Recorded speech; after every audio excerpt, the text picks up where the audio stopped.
Olá pessoal, bem-vindo para mais um vídeo do nosso canal, no qual hoje a nossa discussão será uma discussão temática envolvendo aspectos relacionados à economia. E diante de toda essa situação que nós encontramos no Brasil, onde que cada esquina nós temos comentaristas de política, de economia, do judiciário, eu entendo que temas importantes, fortes como esse, necessitam de pessoas que têm um mínimo aprofundamento de estudo, de conhecimento sobre a causa. E para conversar conosco hoje, nós vamos conversar com o Cristiano Bumarque, que é contabilista e especialista em economia, gestão e contabilidade pública, ou seja, é uma pessoa que há algum tempo, já há alguns anos, vem se dedicando a estudar, a debater, discutir economia. E para que a gente entenda minimamente esse cenário que o Brasil vem passando hoje, a economia brasileira, dentro da pandemia, perspectivas da economia brasileira pós-pandemia, Cristiano vai contribuir aqui com o nosso canal para que a gente fique atento a uma série de nuances existentes no plano econômico que interferem diretamente no nosso dia a dia. E para isso, eu proponho, Cristiano, essa primeira análise, essa sua primeira observação, se a gente poderia fazer um rápido apanhado geral dos últimos anos aí da economia brasileira, mediante algumas reformas que foram colocadas em voga, liberação de FGTS, e que, na prática, o efeito foi muito pequeno ou quase zero. Mas aí, essa é a sua área, essa é a sua especialidade, eu deixo para você fazer essa primeira abordagem. E bem-vindo, Cristiano, e muito obrigado por atender o nosso convite. Valeu, Alberis. Quem agradece aqui sou eu. Feliz de participar aqui do seu canal. E vamos lá, né? Sobre essa primeira proposta que você tem colocado aí, sobre essa questão da análise econômica da nossa economia, dos últimos anos e tal, é bom deixar claro para muita gente que o resultado econômico da economia de um país não se dá, né, num modo estático, parado, por um presidente que eventualmente chegue e faz a gestão ali. Existe toda uma história econômica por trás de cada mandato. Cada pessoa que passa à frente do governo, à frente do executivo, ele tem ali em sua mão uma estrutura que é resultado de outras gestões. Então, não dá para nós entendermos a economia brasileira, o sucesso ou o insucesso, como se fosse um produto acabado de responsabilidade única e exclusiva de um governante que está lá. Existe uma questão que é dialética, que é histórica, e que nós precisamos entender e compreender a função dessa economia que nós temos hoje. Então, partindo dessa ideia, nós precisamos lembrar também que, se é assim, as crises econômicas que acontecem na economia, elas são cíclicas, temporárias. Ora, um país vai sorrir em um ciclo ascendente, um grande faturamento, crescimento do PIB, desenvolvimento social, outros vão chorar. Então, em outra oportunidade, há de vir a crise. E não é diferente com o Brasil. Então, o Brasil passou por um momento interessante, que foi a questão do boom da commodities. Né? A China estava demandando muita commodities e o Brasil estava produzindo, tá ligado? Soja, estava produzindo petróleo. O Brasil vinha uma ascensão exportando muita commodities. E isso, obviamente, que também dinamiza a economia brasileira. Combinado a isso, também teve um programa de distribuição de renda a partir de políticas assistencialistas, que era a orientação do FMI desde 2002, para praticamente todo mundo. Uma orientação, inclusive o próprio FMI tem um documento onde ele fala uma crítica ao neoliberalismo e digamos assim, os reveses que essas políticas tinham deixado nas economias mundiais. Então, naquela oportunidade, a orientação geral era de fazer políticas assistencialistas. Os países mais desiguais estão onde? Está qual? O Brasil. E o Brasil começa a colocar essa política em prática, combinada com a ascensão das commodities, e tem o quê? Um desenvolvimento social. Ainda que não na quantidade que nós queríamos, mas ainda assim um desenvolvimento social. As pessoas atribuíram a um governo da época, mas as pessoas não têm compreensão política internacional e nacional, histórica, daquilo que é a economia brasileira. Então, diante dessas questões, todo ciclo ascendente tem o seu fim. Chega um momento em que o consumo e a produção internacional fica saturado, né? O mundo todo parte de uma premissa de endividamento público, então umas economias, mais do que outras, acabam demandando menos commodities. E no caso do Brasil, começa, né, uma economia que vinha muito puxada pelo crédito barato, sabe? Endividamento das famílias, endividamento do governo. Perceba que o crédito não é um aumento da renda ou do faturamento, é um estímulo que você está fazendo para que aquelas pessoas produzam, você está antecipando, né? Privatizando salários futuros, vamos dizer assim. Então, você acaba fazendo o que o resultado aconteça hoje, mas a conta chega amanhã. E foi isso que aconteceu. Então, chegou um momento que a dívida chegou, as famílias estavam muito endividadas, índice recorde de inadimplência. Você vê as empresas sem capacidade de investimentos, muitas indo embora desse país, e o governo, né, sem nenhum tipo de condições de gastar. Pelo contrário, cortando, ao passo que a população cresce. Então, isso gera o quê? Desigualdade social, desemprego. As pessoas ficam com uma queda da sua renda. E isso gera crise política. As pessoas começam a se manifestar contra o que está vigente, acreditando ser a receita fácil, uma mudança de governo. Quando, na verdade, é preciso uma mudança estrutural de governo. Então, partindo dessa premissa, você tem aí os reveses políticos e você começa a ter pessoas de direita um discurso contracionista de redução da despesa pública, ganhando viés, porque todo mundo está cansado de corrupção, todo mundo está cansado, né, de incompetência, ninguém aguenta mais isso. Então, falta de lisura com a coisa pública, falta de eficiência com a coisa pública. Então, esses problemas não surgem no governo, eles são históricos, mas as pessoas tende a cobrar resultados imediatos. Então, qual foi a resposta imediata do sistema político brasileiro, principalmente dos grupos mais à direita, redução de despesa? Então, colocaram lá a reforma a lei do teto, a lei do teto dos gastos, quase não falo. Essa lei dizia o seguinte, olha, não podemos aumentar o gasto do governo, com gastos sociais, inclusive, não podemos aumentar acima da inflação. Tem que ser sempre abaixo da inflação. O grande debate disso aí é que o gasto do governo estimula o crescimento do PIB. Então, se o governo tem um limite de gastar, ele está colocando também um limite no crescimento econômico. E está jogando todas as suas forças para o setor privado, que não só tem o Brasil para investir. Há outros países com uma capacidade de pagamento, com equilíbrio fiscal, com um câmbio mais atrativo, com a taxa de juros mais atrativa. Então, quando você começa a trabalhar com política contracionista, e jogar toda a capacidade de investimento do setor privado, esse setor privado tem elasticidade para investir? Até onde vai? Então, começa a surgir ideias mirabolantes de redução da carga tributária, redução de gastos sociais, sabe? Você quer estudar numa universidade pública? Não, vai ter que pagar por faculdade. Essas discussões que aumentam o endividamento ou aumentam pelo menos o custo de vida das famílias, não tendem a impactar no crescimento de imediato. Ajuda as empresas. As empresas que compõem o PIB brasileiro, elas conseguem ter uma capacidade, a partir do momento que o governo começa a reduzir ainda mais os seus impostos, reduzir seus encargos trabalhistas, elas vão crescer.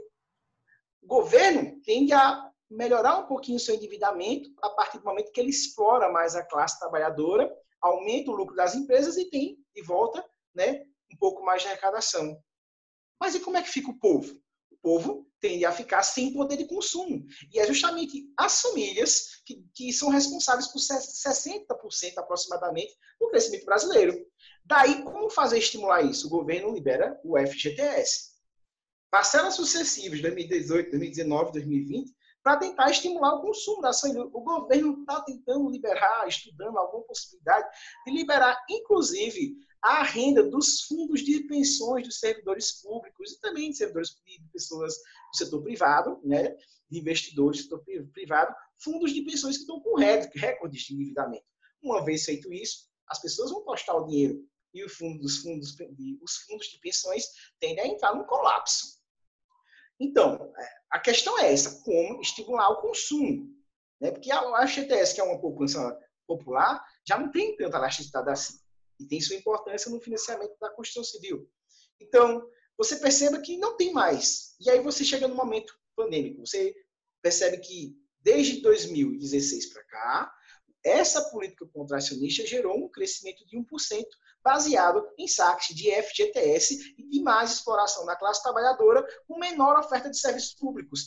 Em níveis recordes, pessoas da classe média tiraram seus filhos da escola privada para colocar na pública, o público que tem menos orçamento. Pessoas que estavam aí usando o serviço privado de saúde começaram a entrar em inadimplência e procurar o SUS. O mesmo SUS que os parlamentares brasileiros que deveriam pensar na coisa pública com qualidade começam a querer privatizar o SUS, privatizar a educação.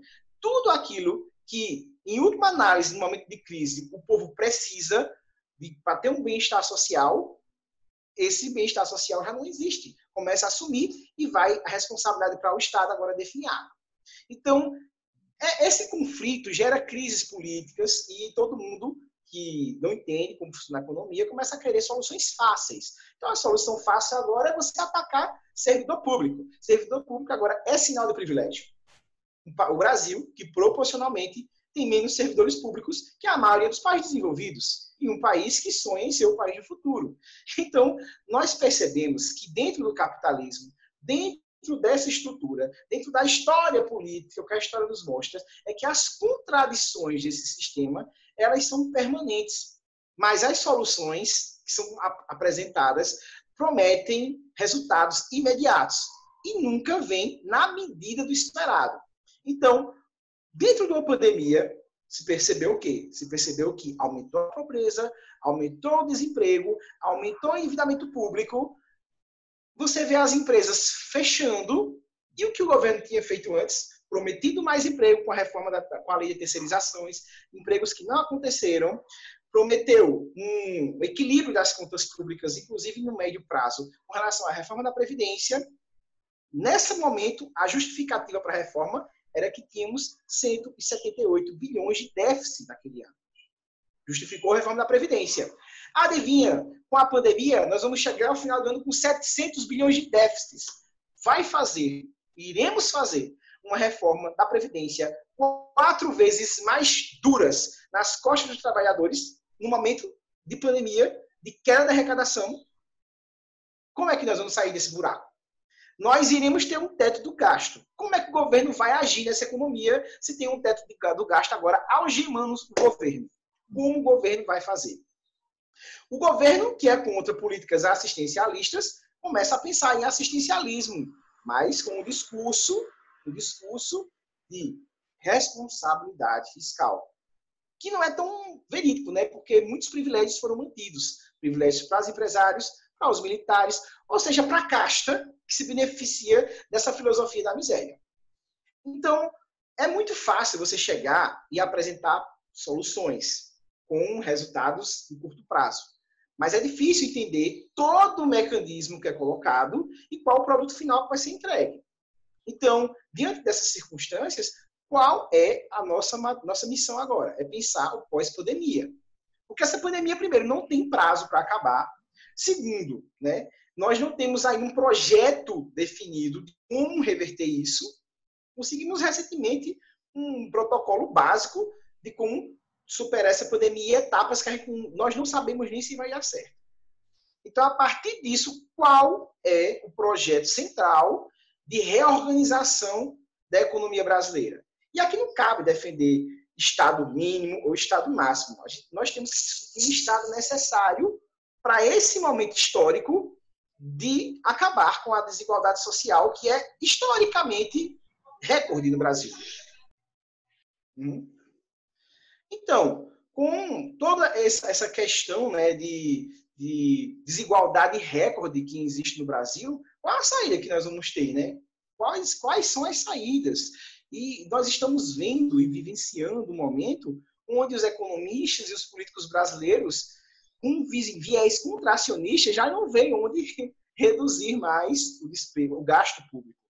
Inclusive, o SUS voltou a ser santificado por ter cumprido o seu papel, né, de ter capilaridade em todos os estados brasileiros e ajudar no enfrentamento da pandemia.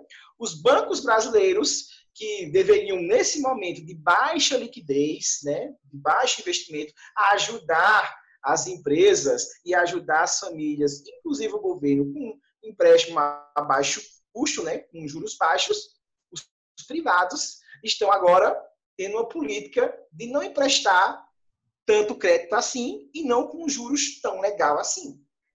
Então, quem está cumprindo essa política? Os bancos públicos. Então, você percebe que existe um aumento na economia que é sustentada pelo Estado. O e-commerce. Nós temos várias plataformas aí de e-commerce, que trabalham também, né, combinado com o delivery, que nós viemos perceber que faz parte de um contexto do desenvolvimento das forças produtivas. Estamos aí na 4ª revolução técnico-informacional, como falam, né?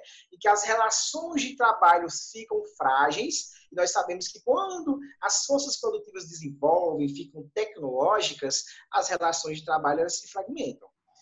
A renda do trabalhador tende a cair. Então, é isso que nós estamos tendo nesse momento, trabalhadores que estão dando suas vidas para manter a economia não sendo valorizados. Então, se de uma fração, as empresas privadas, donas dessas plataformas, estão ganhando rios de dinheiros, bilhões de dinheiros nas costas de exércitos de despossuídos, de pessoas que estão aí à míngua, à esquerda vou dizer à esquerda, né? Mas à margem, pessoas que estão à margem do emprego. Nós temos, do outro lado, uma empresa pública, como os Correios, que levou para todos os pontos estratégicos desse país todo tipo de material para tratamento da Covid-19, que trabalhou intensamente na logística pública brasileira, integrando o país, que nenhuma privada queria ir, levando equipamentos de tratamento fundamental para as pessoas, desde máquinas de respiradores, enfim, a tudo que você imaginar. Insumos para construir aqueles hospitais que eram temporários e tal. Então, você vê todo o Estado brasileiro trabalhando nesse sentido, independentemente do pensamento estratégico do executivo. Você não vê isso. Você não vê uma integração, mas você vê o Estado brasileiro, as instituições brasileiras com baixos recursos resistindo. Então, para nós podermos pensar um país do futuro, um país que tenha menos desigualdade e mais desenvolvimento social, é preciso toda uma agenda, todo um conjunto de propostas para poder sairmos dessa situação tão dramática, que é histórica, inclusive proporcionalmente na linha da história. Muitos economistas dizem que essa situação de crise econômica é maior do que a crise de 29. Então, pensar seriamente no momento de hoje é fundamental, porque um erro pode levar o país à ruína. Então, é isso que tem como fazer essa análise. A minha análise é essa. Agora veja, Cristiano, acho que a conjuntura internacional, como você coloca aí, evidentemente ela tem impactos nas economias locais. Acho que isso aí é um fato, não é? Contudo, cada governo, ele tem sim a sua liberdade, tem os seus princípios e tem os seus direcionamentos, que vai impactar com a conjuntura também. Então, se a gente pega o governo Bolsonaro hoje, de certa forma é uma continuação no modelo econômico do que foi Michel Temer. E aí a gente pega 2019, o FMI dava uma projeção ao Brasil, olha, carrega aí do jeito que está, 2,5% depois desses 12 meses, em 2019. E o que o governo conseguiu entregar foi pouco mais de 1%. Ou seja, o cenário internacional, a partir do FMI, dava uma perspectiva ao Brasil. O Brasil não conseguiu chegar nem à metade, ou seja, pelo contrário, não é? A política econômica do Guedes, em 2019, derrubou a projeção do FMI em quase 60%. Então, é evidente que há um direcionamento, pelo menos no discurso, efetivamente, ainda está muito lento, um direcionamento liberal. Então, dentro dentro desse direcionamento que o Guedes propõe para a economia brasileira, dentro daquilo que esse governo vem traduzindo em números os seus trabalhos. Pós-pandemia, diante do que nós temos hoje, toda essa retração, as perspectivas são quais, Cristiano?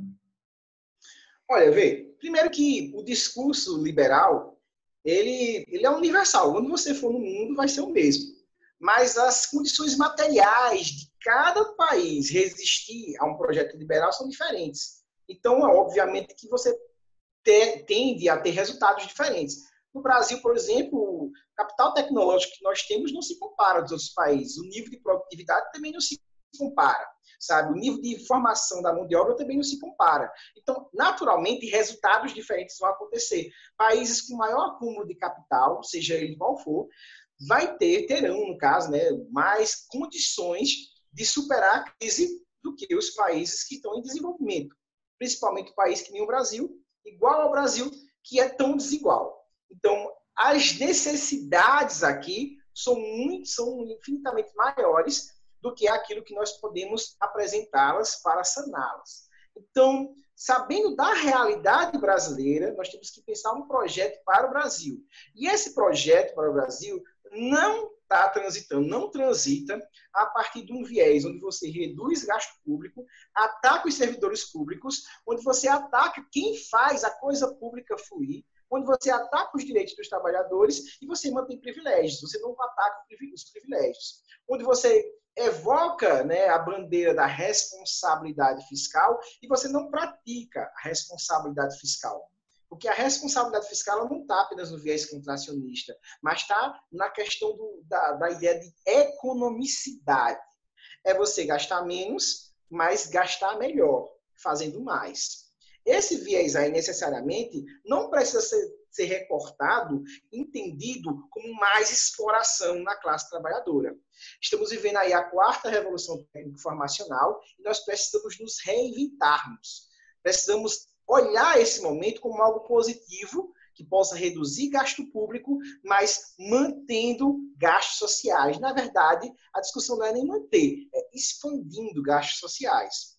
Então, esse ato aí, o governo está sendo incapaz de fazer. O governo está reproduzindo a mesma história fadada, ideológica de sempre.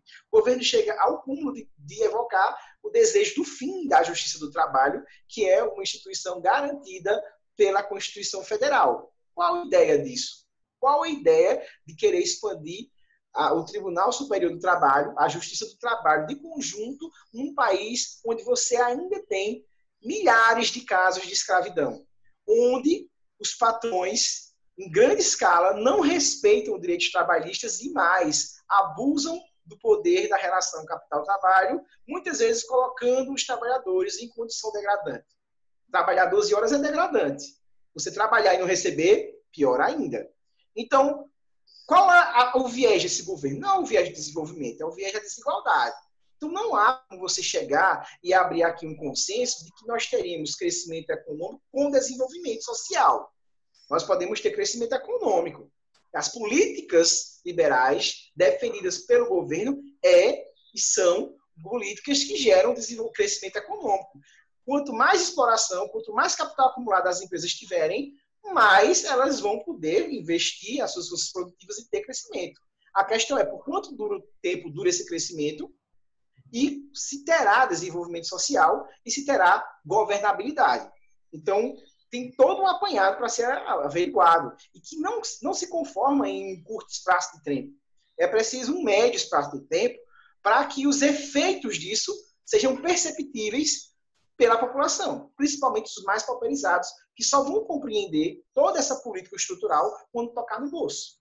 Quando tocar no bolso de todos. Enquanto ficar no debate em 1, 2 anos, as pessoas não vão compreender. As pessoas vão achar que as críticas são vazias, que são ideológicas. Então, o discurso ideológico se mantém. Mas cadê o projeto para superar o pós-crise que deveria estar sendo debatido hoje? E dizendo em alto e bom som quais os efeitos sociais, quais os efeitos econômicos, a materialidade disso, a possibilidade real e concreta disso acontecer. Não há. O que há nesse momento é uma discussão ainda que deveria estar fadada já, se vai conseguir pagar a última parcela do auxílio emergencial, que nem se queria pagar. Então, o debate é esse. Nós estamos num nevoeiro, sabe, tornado fortíssimo e, assim, de braços abertos, sem se proteger. É praticamente isso. Mas eu acho que nós deveríamos também tratar e discutir com quem está nos assistindo agora, seriam as saídas, né, bicho? Porque precisamos, pelo menos, idealizar. Nós não somos governos, mas podemos sim refletir. Eu acho que o pensamento crítico é fundamental, ninguém é a verdade, mas nós temos que pensar saídas para isso, para essa solução. Ok. Mas aí, deixa eu insistir. Nós temos essa postura desse governo que se coloca como um governo liberal. Tivemos aquilo que o FMI previu para 2019, o governo derrubou mais de 60% do crescimento. Esse ano, a perspectiva de crescimento era o dobro de 19, ou seja, chegar a algo próximo de 2,4. Chegou essa pandemia, a nossa economia esse ano vai ser derrubada em quase 10. Aí a grande questão que eu coloco para que a gente reflita a partir dos seus comentários é o seguinte, sempre pensando na classe mais sofrida, classe trabalhadora, o pobre. Esses impactos econômicos pós-pandemia, Cristiano, o que o governo já tenta aí vislumbrar, os impactos pós-pandemia, ele poderá trazer uma iniciativa maior do Estado para que ele abocanhe os ditames da política ou, de fato, vai ser aprofundado mesmo o projeto liberal de Guedes?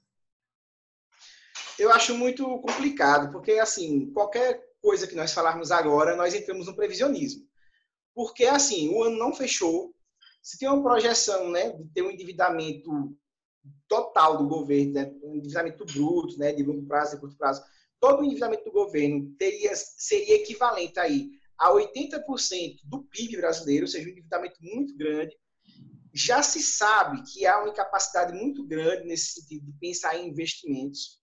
O Guedes está pensando como fazer investimento, inclusive discutindo e analisando como flexibilizar o teto dos gastos. Já se pensa numa renda básica, ou seja, tudo aquilo que o governo estava querendo combater, que eram políticas distributivas, o governo agora está tentando fazer. Então, você viu o governo dando desonerações e toda essa política está sob o jugo da crise econômica que, segundo eles, todas essas medidas e tudo não deveriam ser aplicadas em 29. Então, tudo que está sendo colocando não tem concatenação com o que eles defendem. Praticamente é isso. Está se desenhando isso. Eles podem até nos surpreender. Mas eu acho muito difícil.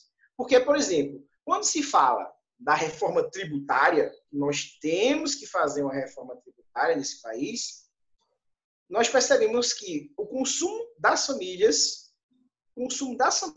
ele é extremamente tributado em relação a outros tipos de consumo, como os consumos supérfluos. Então, os mais pobres pagam mais impostos nesse país. A carga tributária do Brasil, embora seja 32%, para os mais pobres é 41% em média. Para os mais ricos, varia entre 28% a 30%.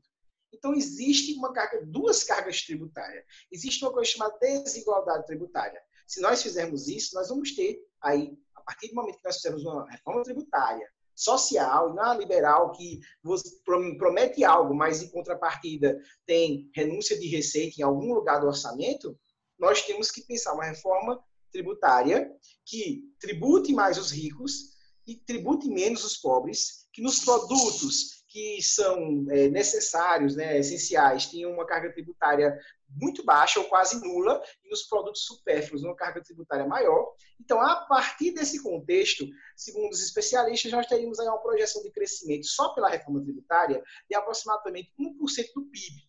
E isso, Alberto, iria equivaler a aproximadamente 200 bilhões de arrecadação para o governo. O governo pensa em outra reforma tributária, uma reforma tributária que tem como contrapartida ali escondido no orçamento renúncia para as empresas, sabe? Então, em última análise, é somente uma otimização da carga tributária, mas não explica em nenhuma hipótese o quanto é que ele espera arrecadar com isso, sabe? Seria menos de 200 bilhões de reais. Por quê? Porque precisa manter alguns privilégios para uma caixa da burguesia. Não se pensa em discutir a reforma tributária como ela tem que ser aplicada. Inclusive, há um estudo de um profissional, esqueci o nome dele, que ele passou anos estudando isso e nem sequer foi ouvido pelo governo. Então, assim, passado isso da reforma tributária, se nós fizermos como nós idealizamos, daria 200 bilhões de reais. Mas não é só isso, tem que combater os privilégios. Então, se nós sabemos que só o judiciário brasileiro, em toda a sua estrutura, ele tem um custo anual de 110 bilhões de reais, então vamos trabalhar com o conceito de moralidade. Vamos discutir a quebra de privilégios. Será que é justo um juiz aí ganhar 50 mil, 40 mil reais de salário, ter, inclusive, o poder da caneta para assinar uma proposta de orçamento e endereçar ao executivo que ele aumente o próprio salário e tal? Será que é justo isso? Gera todo um efeito em cascata nos três poderes. Então, como é que está essa questão de combate ao privilégio? Vamos falar de reforma administrativa, mas não sobre essa reforma administrativa que o governo quer colocar. O governo sabe que tem que fazer a reforma administrativa.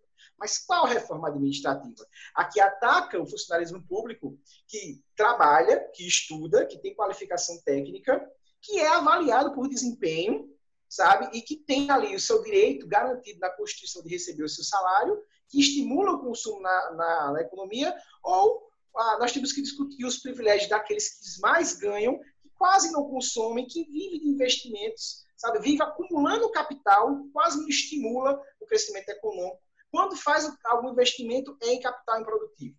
Então, assim, nós temos que pensar em como combater isso. Então, se nós fizermos uma reforma administrativa em cima daqueles que mais ganham, preservando lá em uma faixa de salário entre 5, 8 mil reais, 15 mil reais, algo a ser estudado, mas preservando até o limite de 10 mil reais, nós vamos ter aí uma economia de mais ou menos 100 bilhões de reais. Então, nós teríamos aí, só com a reforma administrativa e a reforma tributária, reformas que tem um viés social, uns 300 bilhões de reais. Mas também não pode parar somente nisso. Nós estamos com um bolsão de pobreza de pessoas que perderam seus empregos, que estão aí no desalento, muitos milhões que estão aí desempregados, né? Num contexto geral, quase 60 milhões de brasileiros, que são desempregados, desalentados, e pessoas que estão aí fazendo um bico, como diz a história, estão aí uma queda no nível de renda. Então, como estimular o consumo? Como fazer o crescimento a crescer? Temos que fazer um projeto de renda social. Nós temos o Bolsa Família, que paga aí algo em torno de R$80, R$30, no máximo, para a família. No máximo, acho que não chega nem a isso. É pouco que o Bolsa Família paga, mas ajuda. Se você perguntar para qualquer pessoa numa cidade pobre desse país, no rincão desse país, se o Bolsa Família é essencial para ela vai dizer que é. E o Bolsa Família, que gasta 30 bilhões por ano, ajuda 14 milhões de famílias. Então, você perceba que apenas e tão somente com uma reforma tributária nós conseguimos triplicar o número de famílias a serem beneficiadas, ou pelo menos podemos aumentar o valor a ser distribuído. Uma coisa é certa, algo precisa ser feito, só com a reforma da tributária. Imagine se nós falarmos sobre a reforma administrativa.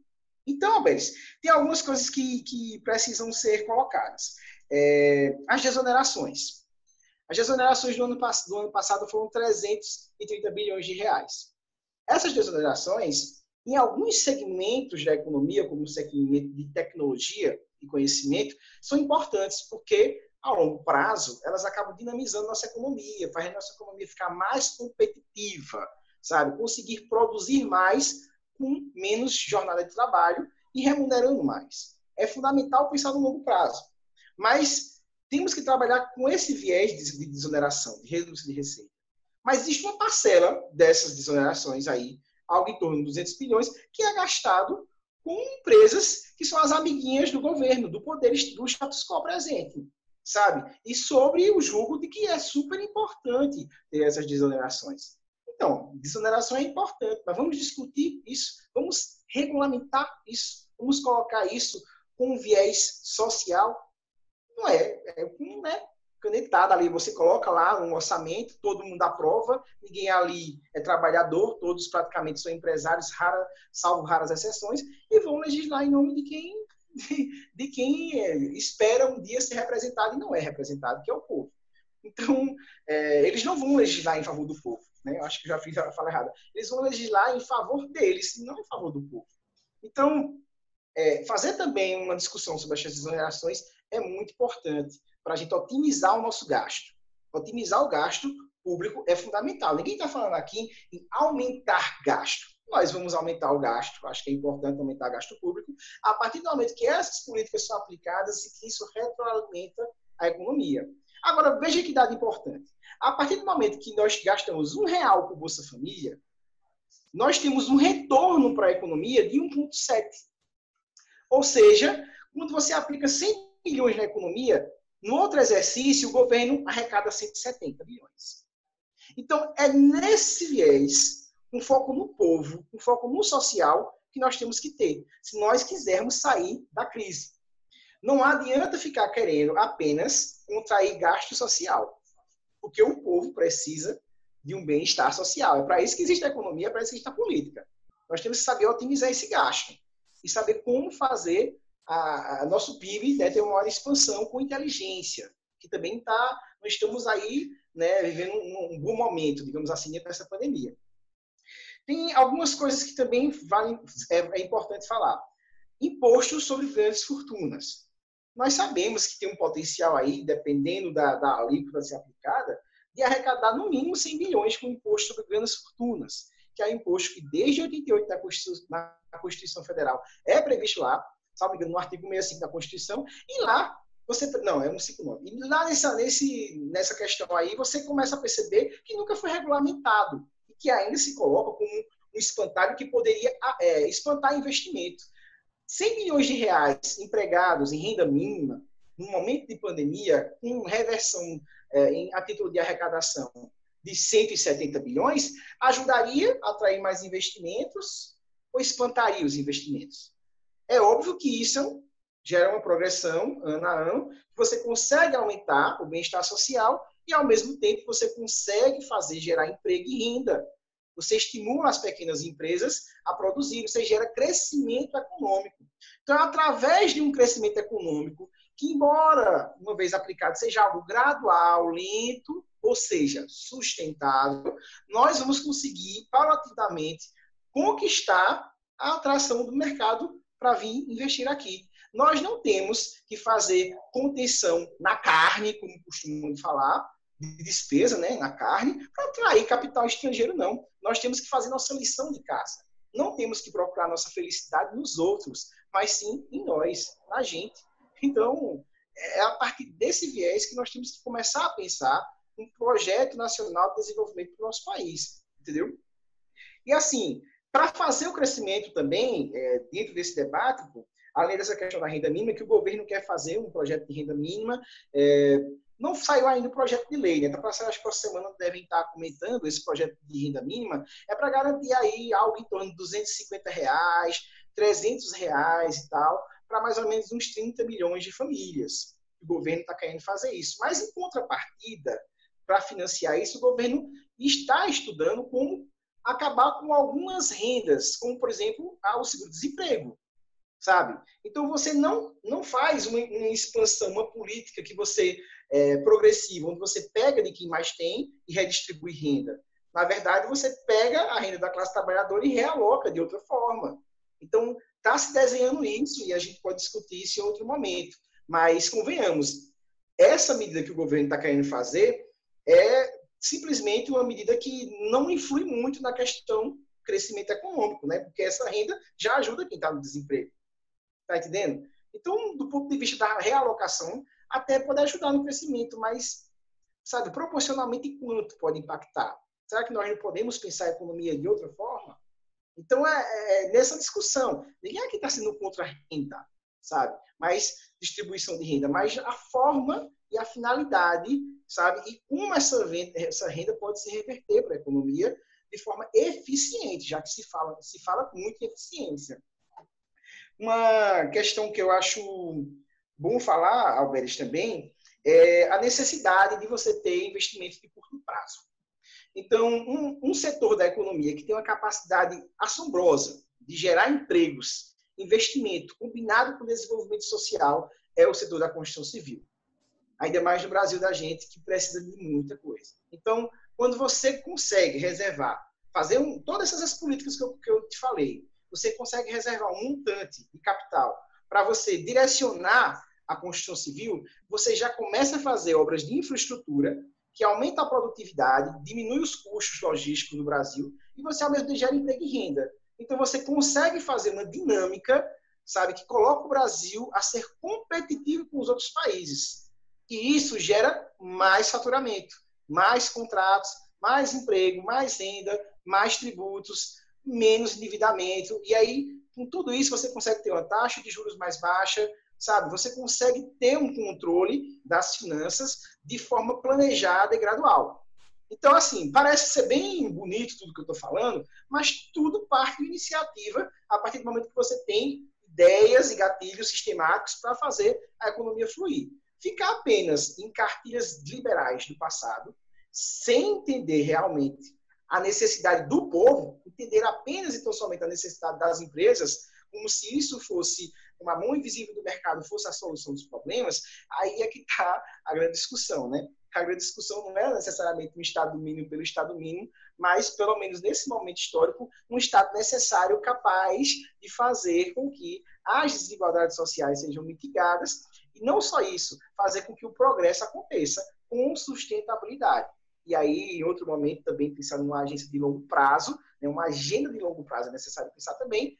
Por que não falar sobre reforma agrária, que é um negócio mais complexo, que é algo que precisa ser pensado, mas que é fundamental também para trabalhar, inclusive, com produção de habitação, né, casa para morar, barata, sabe? Você também trabalhar com a agroindústria, sabe, cooperativas, você conseguir gerar um sistema de emprego e renda utilizando a terra que, convenhamos, temos muita terra aí para ser distribuída e colocada como produtiva. Então, essa é uma discussão mais de longo prazo, que requer todo um jogo político, mas que não pode ficar invisível dentro de um contexto de quem quer trabalhar com crescimento sustentável, sabe? Então, são N coisas que têm que ser feitas, que precisam ser feitas, e que eu não estou vendo muito... eu não estou vendo as iniciativas acontecerem da forma que devem acontecer. Eu estou vendo apenas um movimento mais para manter o status quo da burguesia, garantir superávit primário para pagar os juros da dívida e só. Nada mais do que isso. O povo fica com promessas e uma outra política assistencialista que o governo já coloca a contragosto. Então é essa a saída, entendeu? Sim, sim. Percebemos também, diante dessa sua fala, dessa sua exposição, que os caminhos que podem possibilitar uma melhor condição de vida minimamente digna para o povão, eles existem. Agora, falta a aplicação dessas políticas que olhem para essa determinada parte da população que corresponde ao percentual maior. E também fica muito claro que, diante dessa sua última fala, que há um distanciamento muito grande daquilo que o governo federal hoje se propõe a fazer. Então, esse ponto que você coloca como perspectiva e possibilidade de ações que iriam refletir diretamente numa melhor condição de vida para a população mais carente, há um distanciamento muito grande da visão desse governo. Isso aí fica uma coisa muito clara. Nós estamos chegando na reta final, Cristiano, do nosso bate-papo, e eu queria deixar aqui uma provocação para você, para que você possa fazer essa provocação e, juntamente a ela, você também faça as suas considerações finais. Cristiano, durante esse momento que nós estamos vivendo dessa pandemia, economicamente, o que é que essa pandemia está ensinando para as nações? Está ensinando muita coisa. Primeiramente, que nós precisamos de um sistema de saúde público, gratuito, de qualidade, que tenha uma visão, né, bem carismática com relação a isso aí. Nós precisamos dessa instituição forte. O SUS precisa de ser fortalecido e precisa de mais investimentos. e precisamos pensar como fazer isso, porque isso, ter saúde também é trabalhar com a manutenção da força de trabalho mais produtiva. Uma outra coisa que nós temos que olhar, não é somente a questão do SUS, é pensar que o mundo desenvolveu. Nós vimos que o streaming bombou, né? Todo mundo nessa pandemia usou muito streaming, pagamentos digitais, moedas digitais. Nós vimos que as pessoas começaram a usar muito o delivery, usar muito o e-commerce. Nós vimos toda uma mudança forçada de comportamento que, sinceramente, eu acredito que não retorne tão simples. Os mesmos níveis de uso e consumo se manterão, né? Então, nós temos aí um boom da tecnologia, nós precisamos investir nisso. Então, acho que, diante desse cenário, trabalhar com investimento em educação, que hoje está sendo colocado como um vilão, o Papa vilão, gastamos demais e tal. Gastamos muito com a educação, mas tem outros contextos que poderíamos falar em outro vídeo, não vai ficar muito longo. Mas, tipo, a educação é fundamental e nós precisamos modernizar nossas grades, modernizar os professores, né? Trazer uma maior valorização e pensar isso também como prioridade, porque nós falamos muita coisa que, muitas das coisas que falamos é mais de questão de curto e médio prazo, mas uma das coisas que traz um país a desenvolvimento a longo prazo é a educação, sabe? Isso combinado com saúde, óbvio, mas a educação é fundamental. Então, eu acho que otimizar gastos é uma coisa que vai fica na pauta para discutir e é contradição entre as bandeiras políticas. Mas, por exemplo, nessa questão da educação, da saúde, pressupõe isso antes do debate sobre saneamento básico. Tivemos um marco civil aí, né, que colocaram do saneamento básico, a regulamentação, que também gera desigualdade, tem algumas contradições com relação a isso aí, mas que nós sabemos que R$1 investido em saneamento básico é menos 3 em saúde que nós deixamos de gastar. Então, gastar com inteligência é isso que eu quero dizer, sabe? Então, tem N situações que o governo tem que pensar e, nesse momento de pandemia, essa discussão da otimização de gasto vai ser algo a ser falado, certo? É algo que vai ser discutido. E quem não conseguir discutir isso com maturidade vai sucumbir. O nosso povo também teve toda uma mudança aí, né, da relação capital-trabalho, muita gente demitida, muita gente explorada, e muita gente agora vai estar de olho no que o governo vai fazer para reagir. Eu acho que essa questão da atenção das pessoas ao que o governo faz sistematicamente todos os dias, sabe? O povo tem um olhar mais agudo para perceber quando lhe falta serviços públicos no momento que ela precisa. O povo começou hoje a perceber que o SUS é importante, que não temos que privatizar o SUS, que a educação é importante. Vocês viram aí colocar as crianças para estudar à distância, e muitos pais perceberam aí a dificuldade de ensinar pedagogicamente a seus filhos, né, o desempenho como se fez. Então, acho que muitos debates vão acontecer e essas questões, foco na saúde, na educação, na dinâmica da relação capital-trabalho, na própria dinâmica que vem acontecendo com a tecnologia e com a otimização dos gastos públicos, acho que todo esse debate, em alguma proporção, teve progressividade. Eu acho que nós temos que tentar massificar ainda mais a defesa da justiça social com relação a esses parâmetros aí que eu coloquei. Pronto, ok. Então, diante dessa sua última fala, essa sua última consideração, felizmente ou infelizmente, o Estado ele é necessário e ele é o protagonista das grandes ações que venham a cobertar a população mais carente.